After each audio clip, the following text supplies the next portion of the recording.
आप आज हम बात करने वाले हैं अध्याय 1 मनोविज्ञान क्या है का अगली वीडियो के बारे में। तो इस वीडियो में हम ये जानेंगे कि मनोविज्ञान एक डिसिपल के रूप में, एक विधा शाखा के रूप में या एक सब्जेक्ट के रूप में कैसे कार्य करता है।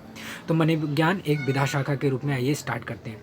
तो जैसा कि मैंने पहले बता दिया कि मनोविज्ञान क्या है, कि मनोविज्ञान व्यवहार, अनुभव एवं मानसिक क्रियाओं का क्या करता है दोस्तों, अध्ययन करता है। इसको आपने अच्छे से समझ लिया होगा, आशा यही है मेरी। और यह समझने का प्रयास करता है कि मन कैसे कार्य करता है, वे विभिन्न मानसिक क्रियाओं, विविध व्यवहारों के रूप में कैसे उत्पन्न होती है। अर्थात जो भी व्यवहार किया जा रहा है, अगर मैं गुस्सा हूँ तो गुस्सा होने का कारण क्या है और उसे गुस्से को कैसे रिप्रेजेंट करेगा, यह भी समझने का प्रयास करता है। यह मनोविज्ञान का काम है।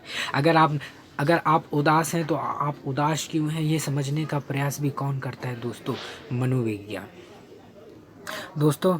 और कुछ मनोवैज्ञानिक अपने विश्लेषणों को वैज्ञानिक एवं वस्तुनिष्ठ बनाए रखने का भी प्रयास करते हैं, ताकि उसमें कोई बाहरी हस्तक्षेप ना हो। व्यवहार, मानसिक प्रक्रियाओं एवं अनुभव के अध्ययन में मतांतर के बाद भी इनको व्यवस्थित एवं सत्यापन करने योग्य शैली में समझाने एवं व्याख्या करने का प्रयास किया जा रहा है दोस्तों। अर्थात कोई व्यक्ति किस लिए कोई कार्य कर रहा है, इसको जानने का प्रयास मनोविज्ञान बखूबी तौर पर कर रहा है कि आखिर कोई व्यवहार या कोई मानसिक प्रक्रिया क्यों घटित होती है और कोई अनुभव हमारे अंदर क्यों बना रहता है। इसको व्यवस्थित रूप से एक सिस्टमैटिक तरीके से समझने का या उसको प्रूफ करने का प्रयास किया जाता है मनोवैज्ञानिक विधा शाखा में। और दोस्तों बता दूं कि जो मनोविज्ञान है हमारी बहुत पुरानी विधा शाखा है, बहुत पुराना सब्जेक्ट है, बहुत पुराना डिसिपल है।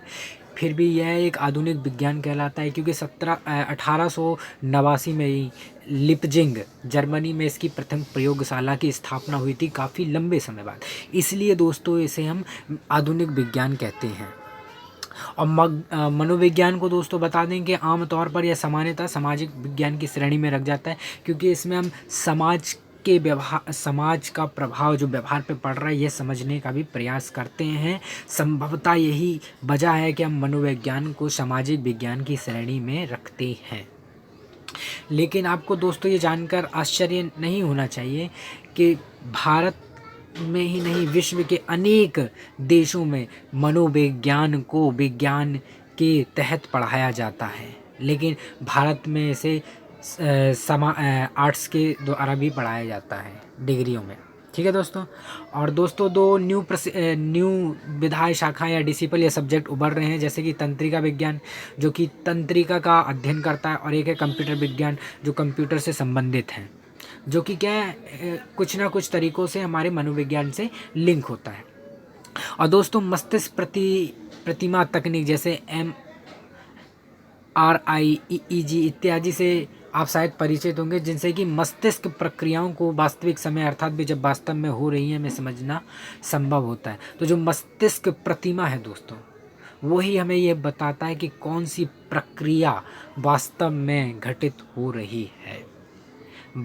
मस्तिष्क प्रतिमा तकनीक के द्वारा दोस्तों मतलब हम ये बता सकते हैं कि वास्तव में कौन सी घटना घटी है मस्तिष्क के अंदर। ठीक है दोस्तों। और अगला है कि जो सूचना तकनीकी के क्षेत्र हैं, कंप्यूटर, इससे हम कृत्रिम बुद्धि का विकास कर सकते हैं।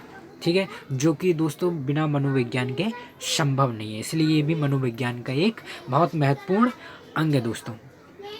और इसीलिए एक विधा शाखा के रूप में मनोविज्ञान की दो समानताएं धरा हो गई हैं, एक वैज्ञानिक और दूसरा है दोस्तों हमारा सामाजिक। मतलब एक नेचुरल साइंस है और दूसरा हमारा मतलब प्राकृतिक साइंस है और दूसरा सोशल साइंस है। ठीक है दोस्तों, सामाजिक विज्ञान के रूप में। और इसे दो समांतर धारों में बांट सकते हैं। इसके दो कारण हैं, जैसा कि पहला कि अनेक मनोवैज्ञानिक एवं सामाजिक तथ्यों के अध्ययन में भौतिक एवं जैविक विज्ञानों की विधियों का प्रयोग करती है। किसका प्रयोग करती है दोस्तों? जैविक विज्ञानों की विधियों का प्रयोग करती है इसलिए। और दूसरा, इनके अध्ययन में सामाजिक और सांस्कृतिक विज्ञान की विधियों का भी उपयोग होता है दोस्तों।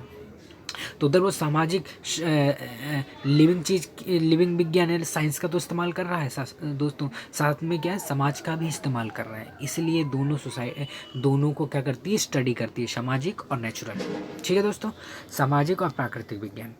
और पहली दशा में मनोविज्ञान अपने को मानव के व्यवहार के लिए अधिकतर जैविक सिद्धांतों पर रहने वाली विधाशाखा मानता है। अर्थात दोस्तों कि जो भी आप कर रहे हैं वो क्यों कर रहे हैं, इसके लिए आपका व्यवहार आपके समाज पर निर्भर करता है या आपके इंटरनल गुणों पे इसकी व्याख्या करता है। तो पहला कारण ये है कि आप जन्म से कैसे हैं, आपके माता पिता कैसे हैं, तो ये जैविक विज्ञान हो गए दोस्तों। जैसे जैसे हम बायोलॉजी में जेनेटिक्स पढ़ते रहते हैं, तो जेनेटिक्स के कारण भी आप अगर इंटेलिजेंट हैं तो आपके जेनेटिक्स हैं।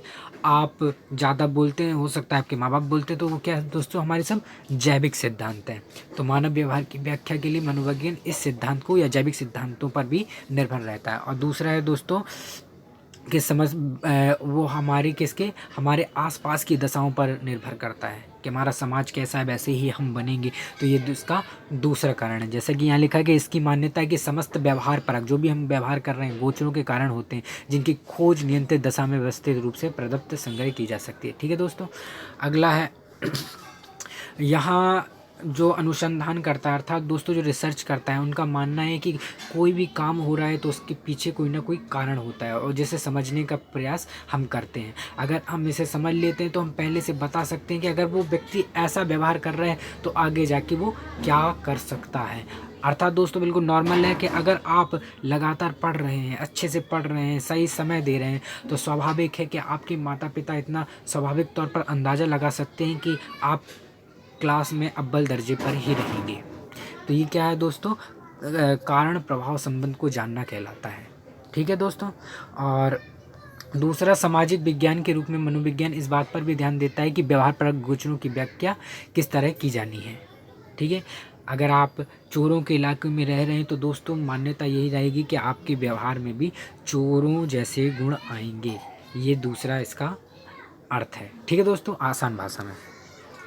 तो अंतःक्रिया व्यक्ति एवं उसके सामाजिक सांस्कृतिक संबंधों में घटित होती है, जिसका कि वह एक हिस्सा होता है। तो दोस्तों अंतःक्रिया क्या है, अंतःक्रिया वही है कि जिस समाज में आप रह रहे हैं उसका प्रभाव आप पर पड़ जाएगा, यही बताने का प्रयास किया गया है।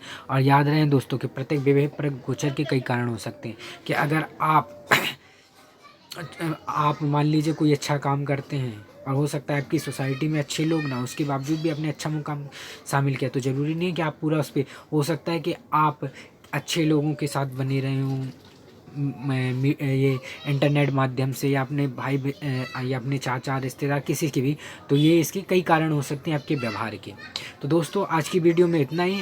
आप बताइएगा आपको ये वीडियो कैसी लगी, और अगर और कुछ आप जानना चाहते हैं तो कमेंट कर सकते हैं। तब तक के लिए धन्यवाद। मैं हूँ आपका दोस्त कमलेश।